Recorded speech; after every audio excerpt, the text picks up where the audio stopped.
Hello all, welcome to Aurora IAS. నేను doctor Srihari Kakarla. వీడియోలోకి వెళ్ళడానికి ముందు ముఖ్యమైనటువంటి సమాచారం. టీజీపీఎస్సీ గ్రూప్ 1 మెయిన్స్కి సంబంధించినటువంటి పర్సనల్ మెంటర్షిప్ అరోరా ఐఎస్ నేతృత్వంలో జరుగుతుంది. ఈ మెంటర్షిప్లో భాగంగా ప్రతిరోజు మీకు ఉదయం ఇంపార్టెంట్ థీమ్స్ని డిస్కస్ చేసి ఈవినింగ్ దానిపైన టెస్ట్ కండక్ట్ చేయడం జరుగుతుంది. దీంతోపాటు వారాంతంలో వీకెండ్ టెస్ట్, గ్రాండ్ టెస్ట్లు కూడా కండక్ట్ చేస్తారు. దీంతోపాటు జియోగ్రఫీ, ఎన్విరాన్మెంటల్ మాడ్యూల్స్ కూడా 100 మార్కులకు సంబంధించినటువంటి మాడ్యూల్స్, అదేవిధంగా జనరల్ ఎస్ఏ కూడా మాడ్యూల్స్ రూపంలో మనకు అందుబాటులో ఉన్నాయి. ఇవి ఆన్లైన్, ఆఫ్లైన్ రెండింటిలో కూడా లభిస్తాయి. ఇచ్చినటువంటి డిస్క్రిప్షన్ ద్వారా ఆన్లైన్లో కోర్సులు మీరు జాయిన్ అవ్వచ్చు. లేకపోతే 9346265766 ఈ నెంబర్కి ఫోన్ చేయడం ద్వారా సమాచారాన్ని తెలుసుకోవచ్చు. Wish you all the best. So next component section 1లో మనకి యూనిట్ 5 ఏరియా. ఓకే, ఉన్న సిలబస్లో మొత్తం మనకి యూనిట్ 5 అనేది కొంత పెద్ద యూనిట్ మాదిరి మనకు కనిపిస్తుంది. ఎనర్జీ మేనేజ్మెంట్, శక్తి నిర్వహణ. భారతదేశంలో మనం ఎనర్జీ రిసోర్సెస్ని ఎలా యూజ్ చేస్తున్నాం, వాటి ఇంపార్టెన్స్ ఏంటి, ఓకే, ఎనర్జీ డిమాండ్స్ ఏంటి, పర్టికులర్గా ఆ పాయింట్ ఆఫ్ వ్యూలో మనం అడిగింటాడు. సిలబస్లో మీరు చూస్తే అక్కడ energy demands in India, energy scenario in India, hydel, nuclear, thermal energy అని ఉంటుంది. Importance of renewable energy resources, solar energy, wind energy, hydro energy, biomass energy, ఇదంతా మనకు మెన్షన్ చేసి ఉంటుంది బయోమాస్ ఎనర్జీ గురించి. అదేవిధంగా waste to energy management. So waste to energy అంటున్నాం క్లియర్గా మనం చూస్తే వ్యర్థ పదార్థాలని ఎనర్జీ కిందకి ఏ విధంగా కన్వర్ట్ చేయొచ్చు, వ్యర్థ పదార్థాల నుంచి వాటిని ఎనర్జీ రీసోర్సెస్ కిందకి ఏ విధంగా మనం యూటిలైజ్ చేయొచ్చు. అదేవిధంగా కొంతవరకు న్యూ ఇనిషియేటివ్స్, అందులో మనకి ఈ ఫ్యూయల్ సెల్స్ అనే కాన్సెప్ట్ మనకి ప్రత్యేకంగా యూనిట్లో మెన్షన్ చేసింది. ఫ్యూయల్ సెల్స్ అని ఉంది క్లియర్. ఓకే, ఆ ఫ్యూయల్ సెల్స్ పైన ఖచ్చితంగా ఈసారి క్వశ్చన్ అడిగేదానికి స్కోప్ ఉంది. ఎందుకంటే అది emerging areas of science and technology కింద కూడా మనం చూడవచ్చు. ఈ డిస్కషన్లో కొన్ని ఏరియాస్ అనేది మనకి ఫస్ట్ యూనిట్ కూడా యూజ్ అవుతాయని మనం చెప్పుకోవచ్చు. అందులో మళ్ళీ లాస్ట్లో మనం చూస్తే బయోఫ్యూయల్స్, జీవ ఇంధనాల గురించి ప్రత్యేకంగా మనకి మెన్షన్ చేసింది. బయోఫ్యూయల్స్కి మ్యానుఫ్యాక్చరింగ్, ఓకే, దాన్ని ఎలా తయారు చేస్తాం, అదేవిధంగా దాని ఎక్స్ట్రాక్షన్, ఓకే, వాటిని ఎలా మనం ఆ బయోఫ్యూయల్స్ని మనం ఎలా సేకరించగలుగుతాం, ఎలా తయారు చేస్తాం అనే ప్రాసెస్, ఓకే, అనే మెథడ్లో క్లియర్గా సిలబస్ మెన్షన్ చేసింది క్లియర్. అది ఓవరాల్గా మనకి యూనిట్ 5లో మెన్షన్ చేసినటువంటి ఏరియా. ఇందులో మనకి ఎక్స్పెక్టెడ్ ఏరియాస్ ఎక్కడెక్కడ ఉన్నాయంటే మెయిన్స్లో క్వశ్చన్ కిందకి వచ్చేదానికి స్కోప్ ఉన్నటువంటి ఏరియాస్ దీనిపైన అడగచ్చు. సోలార్ ఎనర్జీని బేస్ చేసుకొని, ఇంకొకటి వేస్ట్ టు ఎనర్జీ. ఈ పాయింట్ ఆఫ్ వ్యూలో మనల్ని క్వశ్చన్ చేయొచ్చు. Very very important nuclear energy. దీని మీద క్వశ్చన్ లేకుండా ఉండదు గ్యారంటీగా. న్యూక్లియర్ ఎనర్జీ గురించి clearly, okay, solar energy, waste to energy, ఇంకొకటి మనకి fuel cells, hydrogen fuel cells. ఇంకా ఈ మధ్యకాలంలో బయోఫ్యూయల్స్కి ఇంపార్టెన్స్ పెరుగుతుంది కాబట్టి ఈ బయోఫ్యూయల్స్ పైన మనల్ని మ్యాక్సిమం పాసిబిలిటీస్ మన క్వశ్చన్స్ అనేది ఈ ఏరియాస్ నుంచి వచ్చేదానికి ఎక్కువ స్కోప్ ఉందని మనం అంటున్నాం. దానికి ప్రతిదానికి ఒక్కొక్క కారణం అనేది ఉంది క్లియర్గా మనం చూస్తే.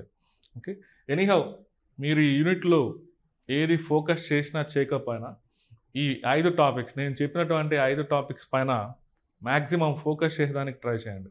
Nuclear energy, solar energy, waste to energy, అదేవిధంగా ఇక్కడ ఉన్నటువంటి ఫ్యూయల్ సెల్స్, బయోఫ్యూయల్స్ అనే ఏరియా. వీటి నుంచి ఎలాగైనా మనల్ని మెయిన్స్లో క్వశ్చన్ అడగచ్చు. సో ఫస్ట్ ఆఫ్ ఆల్ వీటి గురించి తెలుసుకునే ముందర అసలు ఎనర్జీ రీసోర్సెస్ అంటే ఏంటి అనే పాయింట్ ఆఫ్ వ్యూలో ఇక్కడ మనం చూడాలి. ఎనర్జీ రీసోర్స్, శక్తి వనరులు, ఎనర్జీ రీసోర్సెస్ అంటున్నాం క్లియర్గా మనకు చూస్తే. సో జనరల్గా మనం ఒకసారి ఎనర్జీ అనే పదం మనం దాని మీనింగ్ అనుకుంటే capacity to do work. Okay, జనరల్గా ఇలా ఓకే, మనం ఫిజిక్స్లో అయితే ఇలా చెప్పుకుంటూ ఉంటాం, పని చేసేటువంటి సామర్థ్యాన్ని శక్తి అనొచ్చు క్లియర్గా. అందులో ఫిజిక్స్లో ఇంకొక లా అనేది కూడా ఉంది, law of conservation of energy, శక్తి నిత్యత్వ నియమము అనేది. Okay, energy neither created nor destroyed but it can be transformed from one form to another form. Okay, శక్తిని మనం క్రియేట్ చేయలేము, సృష్టించలేము, అలా అని వినాశనం కూడా చేయలేము. కానీ ఆ శక్తిని మాత్రం ఒక రూపం నుంచి ఇంకొక రూపంలోకి మనం కన్వర్ట్ చేయొచ్చు అనే పాయింట్ ఆఫ్ వ్యూలో మనకి లా ఆఫ్ కన్జర్వేషన్ ఆఫ్ ఎనర్జీ అనేది ఇండికేట్ చేస్తుంది. ఈ లెసన్ అంతా ఆ లా ఆఫ్ కన్జర్వేషన్ ఆఫ్ ఎనర్జీని బేస్ చేసుకొని ఇందులో ఉన్నటువంటి ప్రతి టాపిక్ రిలేట్ అవుతుందని మనం అనుకోవాలి. ఫర్ ఎగ్జాంపుల్ ఇక్కడ అప్లికబుల్ చేస్తే మనం సోలార్ ఎనర్జీ అనేది నేచర్లో ఎలా యూటిలైజ్ అవుతుంది అనేది మనం చూస్తే సోలార్ ఎనర్జీ విషయంలో సోలార్ ఎనర్జీ చూడండి, the ultimate source of energy on this planet అంటే సన్ అనొచ్చు. భూమి మీద అంతిమంగా శక్తికి కారణమైనటువంటి మెయిన్ థింగ్ ఏదంటే సూర్యుడి నుంచి వచ్చేటువంటి ఆ లైట్ అనుకోవచ్చు. క్లియర్గా మనం చూస్తే ultimate source of energy on this planet అంటే సన్ అంటున్నాం క్లియర్. ఇక్కడ సోలార్ ఎనర్జీ అనేది ఎలా యూటిలైజేషన్లో ఉంది అనేది మనం చూస్తే నేచర్లో ఆల్రెడీ ప్లాంట్స్ యూటిలైజ్ చేసుకున్నాయి, మొక్కలు యూటిలైజ్ చేసుకుంటున్నాయి. వాటికి అవసరమైనటువంటి పోషక పదార్థాలను అవే స్వయంగా తయారు చేసుకుంటున్నాయి క్లియర్లీ, ఫుడ్ మెటీరియల్స్ని క్లియర్లీ. ఆ ప్రాసెస్నే మనం ఫోటోసింథసిస్ అంటున్నాం. ఆ ఫోటోసింథసిస్ కిరణజన్య సంయోగ క్రియలో మనం చూస్తే light energy is converted into chemical energy. అదొక ఎగ్జాంపుల్ కిందకి మనం అనుకోవచ్చు. కాంతి శక్తిని మనం రసాయనిక శక్తి కిందకి ఎలా మారుతుందో ఫోటోసింథసిస్ ఒక ఎగ్జాంపుల్ కిందకి మనం చూడవచ్చు. సిమిలర్లీ మనం ఆర్టిఫిషియల్గా మనం చూస్తే మనం సోలార్ హీటర్స్ని మనం యూస్ చేస్తున్నాం, సోలార్ ప్యానల్స్ని మనం యూస్ చేస్తున్నాం క్లియర్లీ. ఇప్పుడు మనకి ఎలక్ట్రిసిటీ జనరేట్ ఇస్తున్నాం అంటే సోలార్ ఎనర్జీని బేస్ చేసుకొని. దానికి కారణం సోలార్ ప్యానల్స్. అందులో main small units photo voltaic cells అనేది ఉంటాయి. అక్కడ ఏమవుతుంది, light energy is converted into electricity అని మనం చెప్పుకోవచ్చు. ఇలా ఒక ఎగ్జాంపుల్. ఇక్కడైనా కూడా అల్టిమేట్గా ఎనర్జీ అనేది ఒక ఫామ్ నుంచి ఇంకొక ఫామ్లోకి మార్పు జరుగుతుంది క్లియర్గా. ఫర్ ఎగ్జాంపుల్ న్యూక్లియర్ ఎనర్జీనే మనం అనుకుంటే న్యూక్లియర్ పవర్ ప్లాంట్లో మనం ఈ ఎనర్జీ కన్వర్షన్ అనేది ఏ విధంగా ఉంది అనేది మనం అనుకుంటే అక్కడ చూడండి, న్యూక్లియర్ ఫిజన్ కేంద్రక విచ్ఛిత్తి చర్యలు జరగడం వల్ల అక్కడ విడుదలయ్యేటువంటి ఉష్ణ శక్తిని మనం డైరెక్ట్గా వాటర్ పైకి మనం పాస్ చేస్తాం. అక్కడ రిలీజ్ అయినటువంటి హీట్ ఎనర్జీని ఒక థర్మల్ పవర్ ప్లాంట్ మాదిరి మనం ఇమాజిన్ చేసుకుంటే ఆ న్యూక్లియర్ రియాక్టర్ని అక్కడ విడుదలయ్యేటువంటి అధిక ఉష్ణ శక్తి అనేది ఇలా వాటర్ పైకి దాన్ని పాస్ చేసినప్పుడు ఆ వాటర్ నుంచి స్టీమ్ అనేది జనరేట్ అవుతుంది, ఆవిరి అనేది జనరేట్ అవుతుంది. ఒక్కసారిగా ఆ స్టీమ్ని టర్బైన్స్ మీదకి పాస్ చేస్తాం. ఆ టర్బైన్స్ అనేది రొటేట్ అవుతూ దాన్ని మళ్ళీ మనం జనరేటర్కి మనం అటాచ్ చేస్తే అక్కడి నుంచి మనకి ఎలక్ట్రిసిటీ అనేది జనరేట్ అవుతుంది క్లియర్గా. సో న్యూక్లియర్ ఎనర్జీ అది కూడా ఒక type of thermal power plant కిందకి మనం ఇమాజిన్ చేసుకోవచ్చు. Coal based thermal power plants, అక్కడ చూడండి బొగ్గును తీసుకెళ్ళి మనం బాయిలర్స్లో ప్లేస్ చేసి వాటిని మండిస్తూ ఉంటాం. ఒక్కసారిగా బొగ్గు అనేది మండినప్పుడు అక్కడ విడుదలయ్యేటువంటి హీట్ ఎనర్జీని సేమ్ వాటర్ పైకి పాస్ చేయడం, ఆ వాటర్ నుంచి స్టీమ్ని జనరేట్ చేయడం, ఆ స్టీమ్ని మనం టర్బైన్స్ మీదకి పాస్ చేయడం, అక్కడి నుంచి మనకు కావాల్సినటువంటి ఎలక్ట్రిసిటీని మనం ప్రొడ్యూస్ చేయడం. ఇక్కడ కన్వర్షన్ జరుగుతుంది అంతే క్లియర్గా మనం చూస్తే. ఉన్న ఎనర్జీనే మనం ఒక రూపం నుంచి ఇంకొక రూపంలోకి మనం తీసుకెళ్తున్నాం అనేది మీరు గమనించాలి క్లియర్లీ. ఇక్కడ చూడండి ఎనీహౌ ఇదంతా జస్ట్ మనకు ఒక అవగాహన కోసం నేను చెప్పాను. ఈ చాప్టర్ ఎక్కడొచ్చినా కూడా మనకి అదంతా లా ఆఫ్ కన్జర్వేషన్ ఆఫ్ ఎనర్జీ అనేది అప్లికబుల్ అవుతుంది, శక్తి నిత్యత్వ నియమం అనేది అప్లికబుల్ అవుతుందని మనం చెప్పుకోవచ్చు. సో ఎనీహౌ ఎనర్జీ రిసోర్స్ శక్తి వనరులు, ఈ శక్తిని ఇచ్చేటువంటి వనరులు ఏమన్నా ఉన్నాయనే పాయింట్ ఆఫ్ వ్యూలో మనం ఒకసారి అబ్జర్వ్ చేయాలి.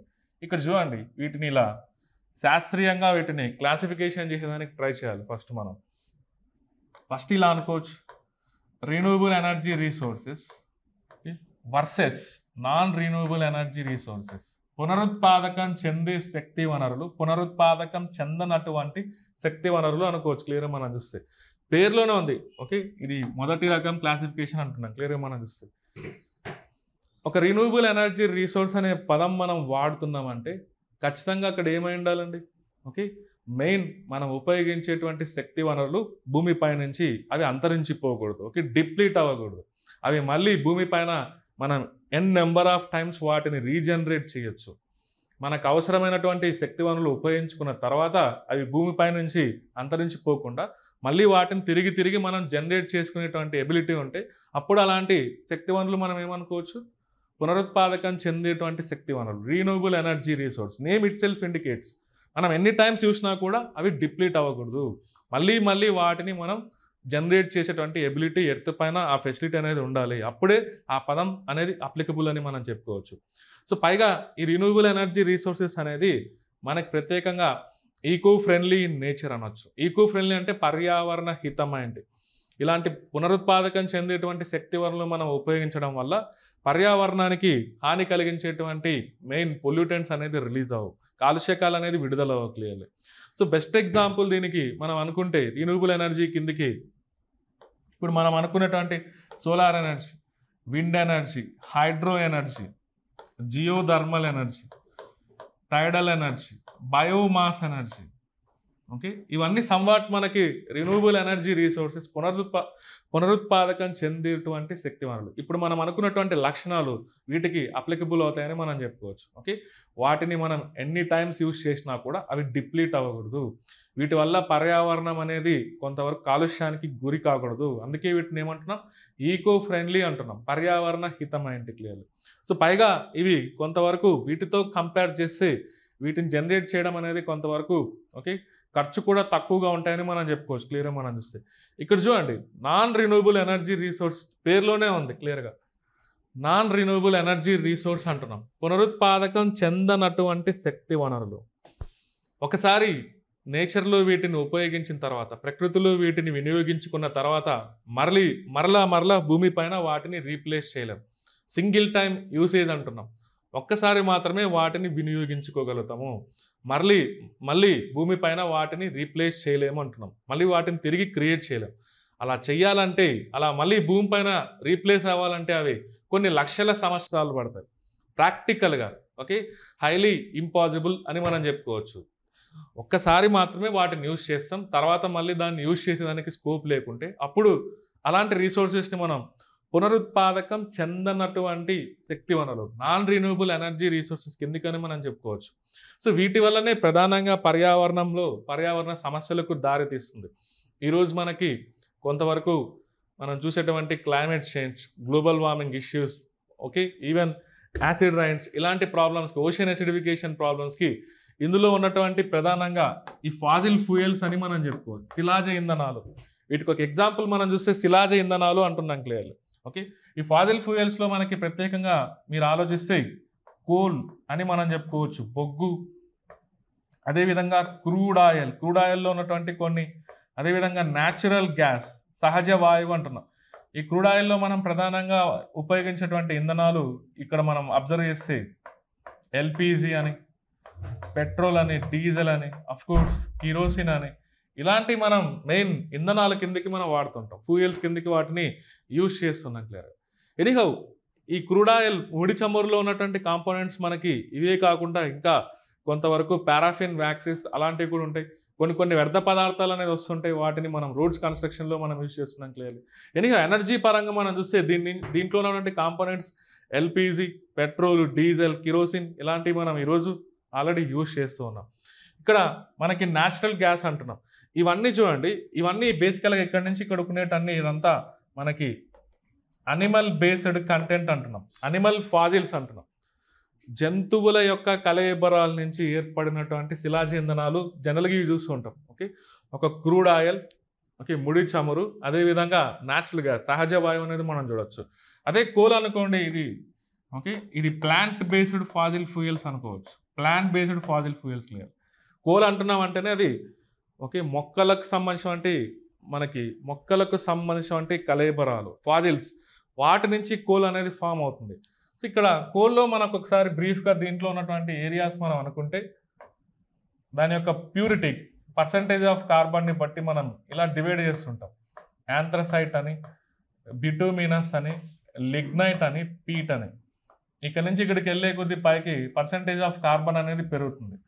సో జనరల్గా కోల్ అంటేనే మనకి వేరియంట్స్ అనేది గుర్తు రావాలి, యాంథ్రసైట్, బిటూమినస్, లిగ్నైట్, పీట్ అనేది. ఆ పీట్ అనేది లీస్ట్ వేరియంట్, అందులో మాయిశ్చర్ కంటెంట్ ఎక్కువ ఉంటుంది కాబట్టి దాన్ని మనం బొగ్గు కిందకి ఉపయోగించట్లేదు. బట్ పైన ఉన్నటువంటి ఆ మూడింటిని మనం ఖచ్చితంగా ఎక్కడొక దగ్గర యూజ్ చేస్తుంటాం క్లియర్.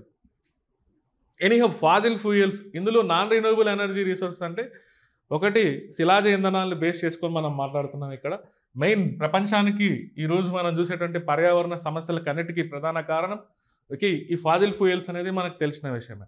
మనం ఆల్రెడీ సెక్షన్ 1లోనే యూనిట్ 4లో క్లైమేట్ చేంజ్ గురించి మనం చదివి ఉంటాం. ఓకే, దానికి ఇండైరెక్ట్ కారణం ఇలాంటివి కూడా మనం చెప్పుకోవచ్చు క్లియర్. గ్లోబల్ వార్మింగ్ గురించి మనం చదివింటాం, దానికి ఇండైరెక్ట్ కారణం ఓకే ఫాజిల్ ఫ్యూయల్స్ని అధికంగా ఉపయోగించడం వల్ల కొంతవరకు అందులో ఉన్నటువంటి కొన్ని హార్మ్ఫుల్ గ్యాసెస్ అనేది నేచర్లో గ్లోబల్ వార్మింగ్కి కారణమవుతున్నాయని మనం చెప్పుకోవచ్చు క్లియర్.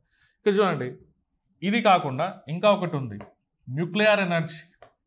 ఇప్పుడు ప్రస్తుతం మనం ఉపయోగించేటువంటి ఈ న్యూక్లియర్ ఎనర్జీకి సంబంధించినటువంటి రీసోర్సెస్ని ఓకే ఇక్కడ చూడండి, యురేనియం, న్యాచురల్ యురేనియం అంటున్నాం, ప్రధానంగా వనరు, దీన్నే ప్రపంచవ్యాప్తంగా మనం యూజ్ చేస్తున్నాం.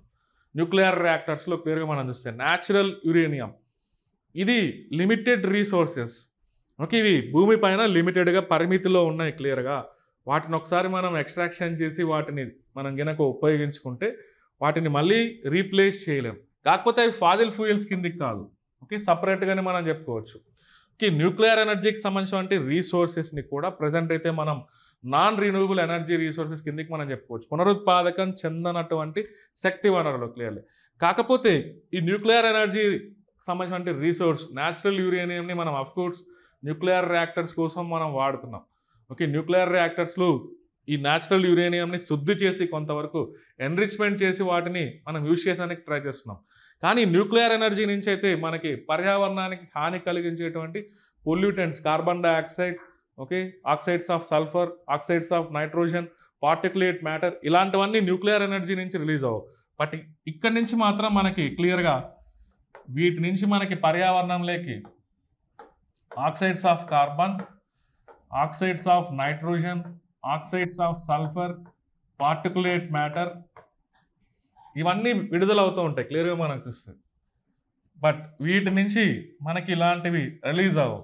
న్యూక్లియర్ ఎనర్జీని సంవాట్ మనం కొంతవరకు స్వచ్ఛమైనటువంటి శక్తి రూపం కిందకి మనం చెప్పుకోవచ్చు. క్లీన్ ఎనర్జీ అని మనం చెప్పుకోవచ్చు క్లియర్గా మనకు చూస్తుంది. ఓకే, ఇలా మనకి కొంతవరకు మనం శాస్త్రీయంగా శక్తి వనరులను మనం అబ్జర్వేషన్ చేయడానికి ఈ విధంగా వాటిని మనం క్లాసిఫై చేయొచ్చు. ఒక పాయింట్ ఆఫ్ వ్యూ ఏమంటున్నాం రిన్యూవబుల్ ఎనర్జీ రీసోర్సెస్, ఇంకొక పాయింట్ ఆఫ్ వ్యూలో నాన్ రిన్యూవబుల్ ఎనర్జీ రీసోర్సెస్. అందులో మనకు ప్రధానంగా శిలాజ ఇంధనాలు అనేది ఉన్నాయి. అదేవిధంగా న్యూక్లియర్ ఎనర్జీ అణుశక్తికి సంబంధించిన వనరులు అనేది మనం చూడొచ్చు క్లియర్గా మనకు చూస్తే. ఇంకొక వేలో ఇలా కూడా క్లాసిఫై చేయొచ్చు Faasil fuel based energy resources, non fossil fuel based energy resources. Okay, ఇదొక విధమైనటువంటి క్లాసిఫికేషన్. ఇంకొకటి ఫాజిల్ ఫ్యూయల్ బేస్డ్ అంటున్నాం, శిలాజేతర ఇంధన వ్యవస్థతో ముడిపడినటువంటి శక్తి వనరులు, శిలాజేతర ఇంధన వ్యవస్థతో ముడిపడినటువంటి శక్తి వనరులని మనం చెప్పుకోవచ్చు. Non fossil fuel based energy అంటున్నాం క్లియర్, పేరులోనే ఉంది క్లియర్గా. మనం ఇక్కడ మాట్లాడుకున్నటువంటి ఇవన్నీ మనం ఏమనొచ్చు అంటే ఇక్కడ చూపించినటువంటి ప్రతిదీ మనం క్లియర్గా మనకి కూల్ కానీ, okay, petrol, diesel, kerosene, natural gas ఇలాంటి వాటిని కనుక మనం శక్తి వనరుల కిందకి ఉపయోగిస్తూ ఉంటే అప్పుడు వాటిని మనం ఫాజిల్ ఫ్యూయల్ బేస్డ్ ఎనర్జీ అని మనం చెప్పుకోవచ్చు. ఈ రోజు కూడా మన భారతదేశంలో ఈ ఫాజిల్ ఫ్యూయల్ బేస్డ్ ఎనర్జీనే ఎక్కువ కంటెంట్లో ఉంది మనకు క్లియర్గా మనం చూస్తే. సో మనకు ప్రజెంట్ ఉన్నటువంటి ఎనర్జీ ఇన్స్టాలేషన్ పరంగా మన దేశంలో ఉన్నటువంటి శక్తి సామర్థ్యం పరంగా మనం చూస్తే దాదాపుగా 58% ఈ ఫాజిల్ ఫ్యూయల్ బేస్డ్ ఎనర్జీని బేస్ చేసుకొని మన భారతదేశంలో ఇన్స్టాలేషన్లో ఉంది. ఓకే, మన శక్తి స్థాపితం అనేది ఎంత ఉందంటే దాదాపుగా 58% Faasil fuel based energy resources నుంచే ఉంది. రిమైనింగ్ ఆ 42% అనేది మనకి non fossil fuel based energy కిందకి మనం చెప్పుకోవచ్చు. అంటే ఇదంతా శిలాజేతర ఇంధన వ్యవస్థ. ఇందులో మనకి ఉండొచ్చు మెయిన్ ఇక్కడ మనం మాట్లాడుకున్నాం కదా ఆల్రెడీ రీన్యూవబుల్ ఎనర్జీ రీసోర్సెస్ ఇవన్నీ తీసుకొని వచ్చి ఇక్కడికి ఇంక్లూడ్ చేయొచ్చు. ఇందులో మనకి మళ్ళీ ఈ న్యూక్లియర్ ఎనర్జీ కూడా మనం చెప్పొచ్చు. Non fossil fuel based energy అంటే మనం మాట్లాడుకున్నటువంటి రిన్యూవబుల్ ఎనర్జీ రీసోర్సెస్, పునరుత్పాదకం చెందేటువంటి శక్తి వనరులు. అదేవిధంగా ఇక్కడ న్యూక్లియర్ ఎనర్జీ, అణుశక్తి అంటున్నాం క్లియర్గా. ఈ రెండింటిని మనం non fossil fuel based energy resources కిందకి మనం చెప్పుకోవచ్చు.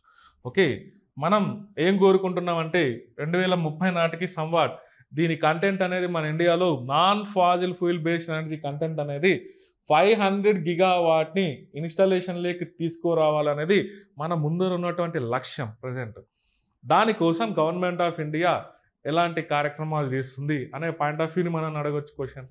అందులో చూడండి చాలా ఉన్నాయి. ఈ నాన్ ఫాజిల్ ఫ్యూయల్ బేస్డ్ ఎనర్జీకి ఇక్కడ మనం అనుకుంటే క్లియర్లీ ఒకసారి ఈ లక్ష్యాలను బేస్ చేసుకొని 2022 ఓకే 2030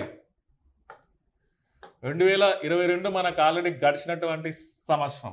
ఇప్పుడు మనం 2024లో ఉన్నాం కాబట్టి క్లియర్గా 2022 గవర్నమెంట్ ఆఫ్ ఇండియా ప్రత్యేకంగా వీటిని బేస్ చేసుకొని ఈ రిన్యూవబుల్ ఎనర్జీస్ని బేస్ చేసుకొని ఒక లక్ష్యం అనేది పెట్టుకుని ఉంటుంది. అప్పట్లో చూడండి ఈ లక్ష్యం అనేది 175 గిగావాట్. సో రిన్యూవబుల్ ఈ గిగావాట్ అంటే ఏం లేదు, మనకి మనకి పవర్ ఇన్స్టాలేషన్ని గిగావాట్స్లో మనం ఎక్స్ప్రెస్ చేస్తుంటాం. ఇందులో గిగా అనేటువంటి పదంతో మనం చూడొచ్చు. 1 gigawatt equal to 1000 megawatt, 1 megawatt equal to 1000 kilowatt, 1 kilowatt equal to 1 kilowatt equal to 1000 watts అని మనం చెప్పుకోవచ్చు.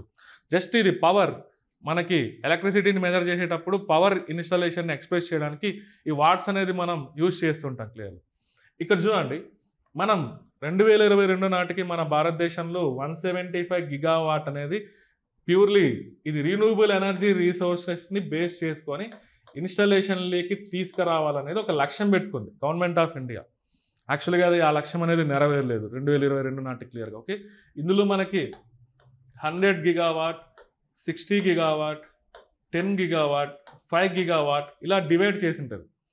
ఆ 175ని మళ్ళీ ఇలా డివైడ్ చేసి ఉంటుంది క్లియర్గా. ఇందులో చూడండి, మనకి ఇది సోలార్ ఎనర్జీ ఆధారంగా, ఇది విండ్ ఎనర్జీ ఆధారంగా, ఇది బయోమాస్ జీవ ద్రవ్యరాశిని బేస్ చేసుకొని, ఇది వచ్చేసి స్మాల్ హైడ్రో చిన్న తరహా జల విద్యుత్ కేంద్రాలు. ఓకే. ఇలా డివైడ్ చేసి 2022 నాటికి ఇవన్నీ రీచ్ అవ్వాలని ఒక లక్ష్యం పెట్టుకుని ఉంటుంది. బట్ ఈ రెండు మనం మిస్ అయింటాం. మన దేశంలో అయితే ఈ రోజుకి 100 గిగావాట్ అనేది సోలార్ ఎనర్జీ మనం చూడలేదు. ఓకే. 100 గిగావాట్ అనేది లేదు యాజ్ పర్ లేటెస్ట్. అంటే దట్ మీన్స్ మన 2024 జనవరి నాటికి మనం చూస్తే భారతదేశం అంతా కలిపి కూడా సోలార్ ఎనర్జీ 73 గిగావాట్ అనేది ఉంది ఇన్స్టాలేషన్లో మనం చూస్తే. ఓకే. ఎప్పటికి 2024కి క్లియర్గా మనం చూస్తే. ఎనీహౌ ఇక్కడ విండ్ ఎనర్జీ కూడా మనకి అంత లేదు. ఓకే. 60 గిగావాట్ లేదు, అరౌండ్ మనకి ఒక 47 గిగావాట్ ఉందని మనం చెప్పుకోవచ్చు ఈరోజు. బట్ ఇవి ఉన్నాయి కదా, ఈ రెండు మనం రీచ్ అవ్వలేదని చెప్తున్నాం క్లియర్గా. ఓకే. బట్ ఈ రెండు biomass energy, small hydro energy, ఈ రెండు ఒక విధంగా గవర్నమెంట్ తీసుకున్నటువంటి స్టెప్స్ వల్ల కొంతవరకు వీటిని అచీవ్ అయ్యామని మనం చెప్పుకోవచ్చు. ఈ రెండింటిని మనం సాధించాం 2022 నాటికి క్లియర్గా మనం చూస్తే. బట్ ఈ రెండింటిని మాత్రం మనం మిస్ అయ్యాం. అనుకున్నటువంటి లక్ష్యాలు మనం రీచ్ అవ్వలేకపోయామని మనం చెప్పుకోవచ్చు క్లియర్. ఇది అయిపోయింది గతం క్లియర్లీ. ఇప్పుడు మనకి 2030 మనకి ప్రస్తుతం ఉన్నటువంటి భవిష్యత్తుని బట్టి మనం ఆలోచిస్తే ఖచ్చితంగా ఇందులో ఒక పదం మనం చూస్తూ ఉంటాం, non fossil fuel based energy. Non fossil fuel based energy అంటే ఇక్కడ ఇందాక మనం ఇక్కడ రాసాం కదా, ఇక్కడ renewable energy resources, non renewable energy. Okay. Renewable energy resources, nuclear energy, ఇదంతా కలిపి దాదాపుగా మన ఇండియాలో ఇలా అనుకుంటున్నాం ఒక లక్ష్యం 500 gigawatt. That is a big target. ఈ 500 గిగావాట్ అనేది మన భారతదేశంలో 2030 వచ్చేటప్పటికి ఈ శిలాజేతర ఇంధన వ్యవస్థ నుంచి మనం ఇన్స్టాలేషన్లోకి పెట్టాలనేది మన ముందర ఉన్నటువంటి నెక్స్ట్ లక్ష్యం అని మనం చెప్పుకోవచ్చు. ఓకే. ఎనీహౌ ఇలాంటి బిగ్ టార్గెట్ రీచ్ అవ్వాలంటే మనకి ఇందులో ఉన్నటువంటి సోలార్ ఎనర్జీ, మెయిన్ రిన్యూవబుల్ ఎనర్జీలో రీసోర్సెస్లో ఉన్నటువంటి సోలార్ ఎనర్జీ ద్వారానే దాదాపుగా 2030 వచ్చేటప్పటికి ఒక 300 గిగావాట్ని మనం ఇన్స్టాలేషన్లోకి చేయగలిగితే అప్పుడు ఈ లక్ష్యం అనేది రీచ్ అవ్వచ్చు క్లియర్గా 500 గిగావాట్ క్లియర్గా మనం చూస్తే. ఎనీహో ఇక్కడ చూడండి, యాక్చువల్గా మనం పెట్టుకున్నటువంటి క్లైమేట్ గోల్స్లో కొన్ని క్లైమేట్ గోల్స్ మనందరికీ తెలిసిన విషయమే. సస్టైనబుల్ డెవలప్మెంట్ గోల్స్ నేను ఫస్ట్ నుంచి చెప్తూ ఉన్నా. సస్టైనబుల్ డెవలప్మెంట్ గోల్స్ అనేది అక్కడక్కడ వాటిని యూజ్ చేస్తూ ఉండాలి. మెయిన్స్లో రాసేటప్పుడు సమయం వచ్చినప్పుడు, సందర్భం వచ్చినప్పుడు, డిపెండింగ్ అపాన్ ద రిక్వైర్మెంట్ వాటిని అటాచ్ చేస్తూ ఉండాలంటున్నాం. ఇందులో చూడండి, మనకు ప్రత్యేకంగా ఎనర్జీ సెక్టార్ని బేస్ చేసుకొని సస్టైనబుల్ డెవలప్మెంట్ గోల్స్లో 17 సస్టైనబుల్ డెవలప్మెంట్ గోల్స్లో ఈ ఏరియాకి అప్లికబుల్ అయ్యేటి ఒక 2 ఉన్నాయి క్లియర్గా మనం చూస్తే.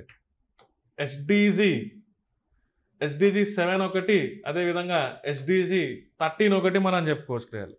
ఎస్డిజి 7లో కనుక మీరు చూస్తే క్లీన్ అండ్ అఫోర్డబుల్ ఎనర్జీ అని ఉంటుంది. 2030 నాటికి ప్రపంచవ్యాప్తంగా స్వచ్ఛమైనటువంటి శక్తి అనేది అందరికీ అందుబాటులో ఉండాలనేది క్లియర్గా అందులో రాసి ఉంటుంది. Clean and affordable energy by the end of 2030.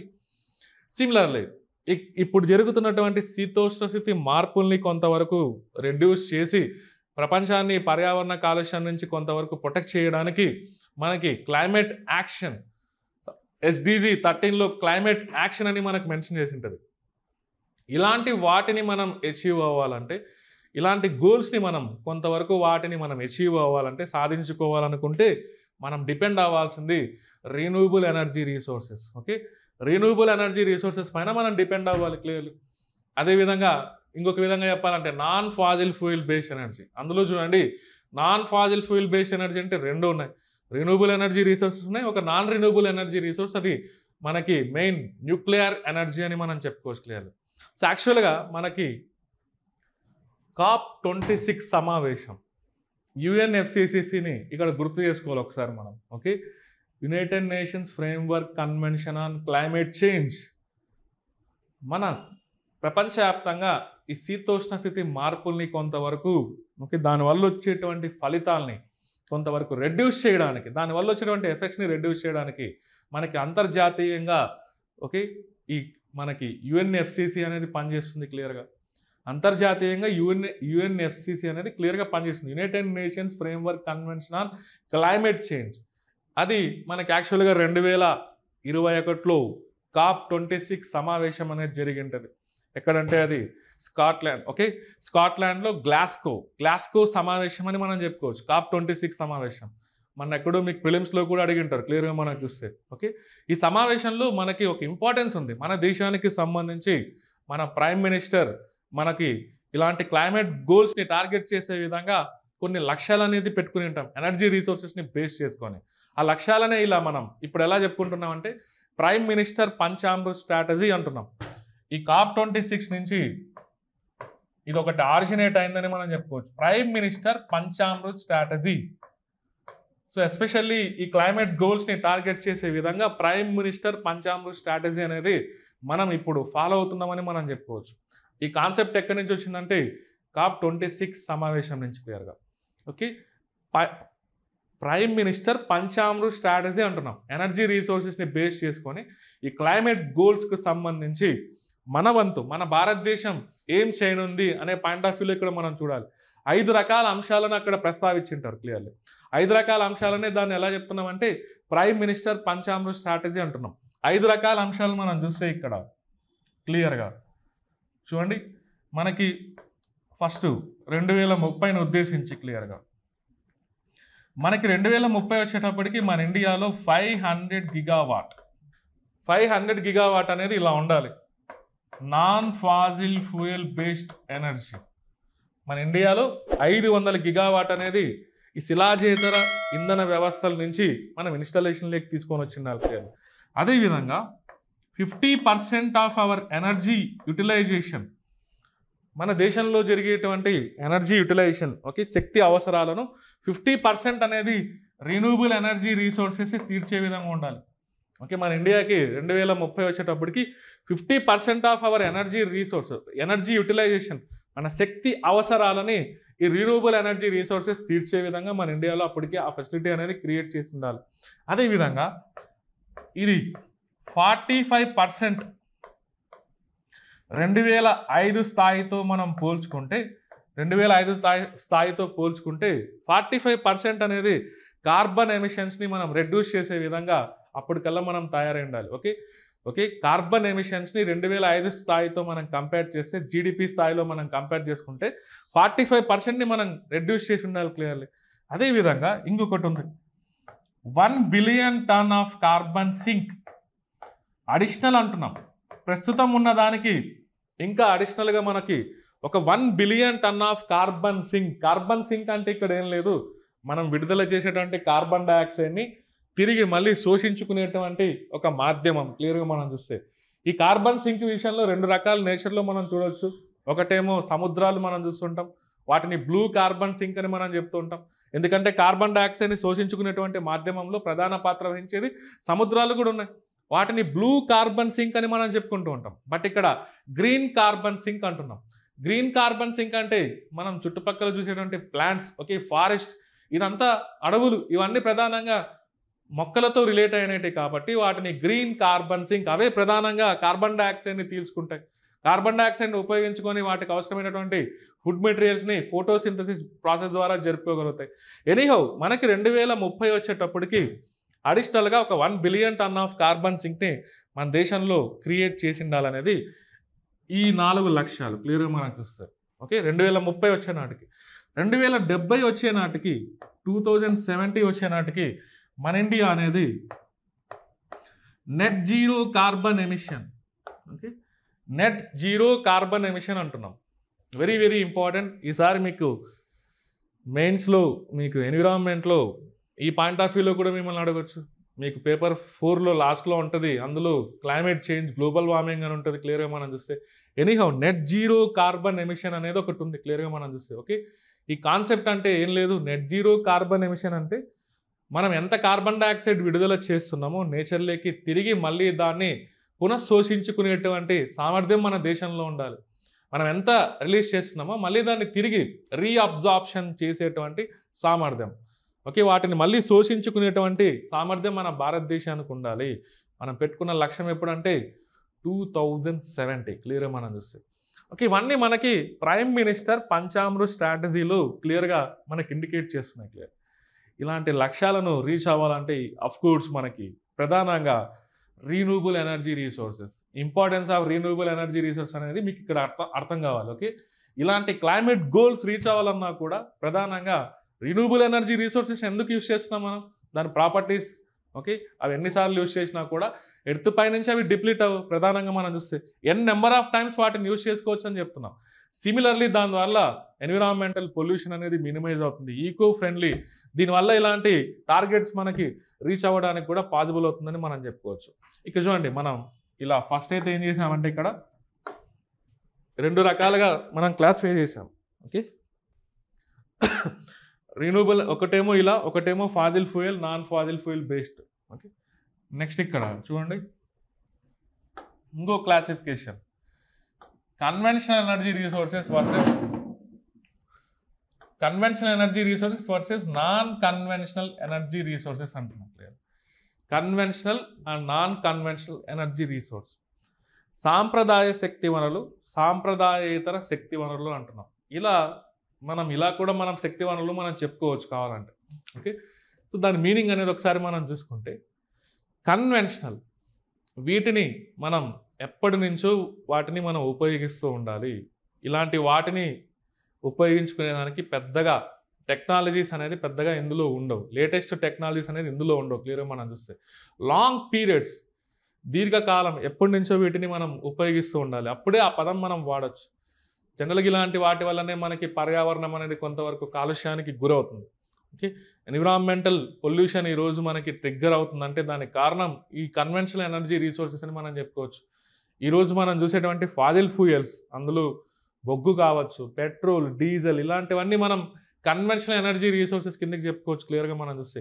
Of course మనం లాంగ్ బ్యాక్ నుంచి యూజ్ చేసేటువంటి కొన్ని రీసోర్సెస్ మనం చూస్తే ఈ హైడ్రో ఎనర్జీ కూడా సమ్వాట్, హైడ్రో ఎనర్జీ అనేది రీన్యూబుల్ ఎనర్జీ రీసోర్స్ అయినప్పటికీ కూడా దాన్ని కొంతవరకు మనం సాంప్రదాయ శక్తి వనరులు అని మనం చెప్పుకోవచ్చు, కన్వెన్షనల్ ఎనర్జీ రీసోర్స్ కిందకి మనం చెప్పుకోవచ్చు.